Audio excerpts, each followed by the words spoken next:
Hello, welcome back. Today's hair tutorial is 3 easy hairstyles on heatless waves. There's a braid, an updo, a down style, perfect for spring, summer, weddings, prom, or just because. Now, these looks were inspired by my mom. She's the one who taught me to do my hair. We'd always do braids before bed, so I'd wake up with waves for school, and it's still my favorite base for summer styling. It's just so nostalgic. And last night I braided my clip-in extensions too. I'm using my 20-inch seamless clip-ins in dimensional natural blonde from Luxy Hair, who kindly sponsored today's video. And I've been loving the dimension that this new shade adds to my hair, and I love the volume and the texture that they add to these hairstyles. It just really makes them pop. Now I'll link them below with my code if you'd like to check them out.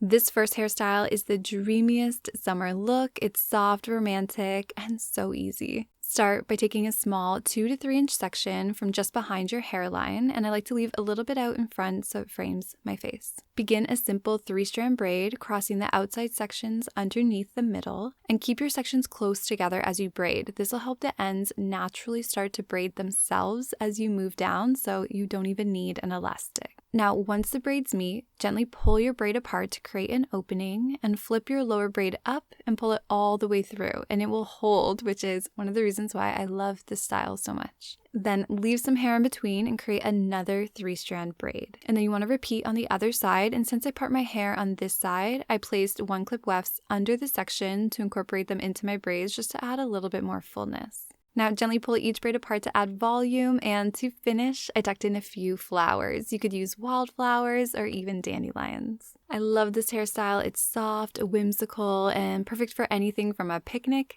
to a wedding. A French braid to me is the most classic spring-summer hairstyle, and here's how my mom taught me. Start by sectioning off the hair at your crown, then divide into 3 equal pieces. Cross the right section over the middle, and then the left over the new middle, passing each piece from one hand to the other. Now begin adding hair. I let go of my right section, then trace a small section from your part and add it into your right strand, making sure it's completely sectioned off, and then cross it over the middle. Then do the same on the left. I just let go, trace a small piece, join, section it off, and cross.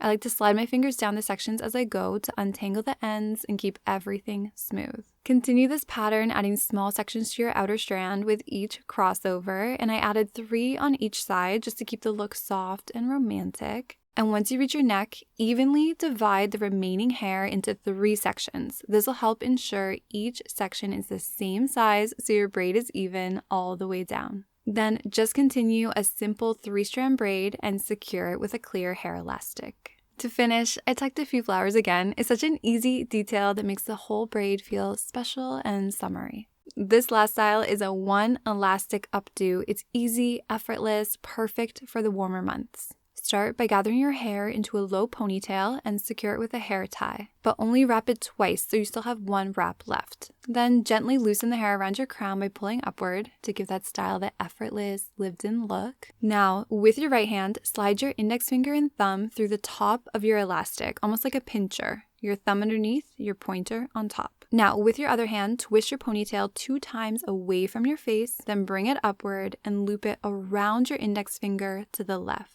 Pinch your ponytail with that right hand and pull it partway through your elastic to create your bun. Pretty cool. Now, you can leave your ends out or do what I like to do, gently pull them down and around to the left and tuck them underneath your elastic. And to soften the bun even more, I like to tug on a few pieces, kind of like Jenga, until I find the ones that are loose enough to create that whimsical look. Then I placed my flowers right over the top of the bun, held the stem with my index finger, and then just slid it into place like a hairpin. I really hope that you found this tutorial helpful. If you did, please give it a like, subscribe, and thank you so much for watching.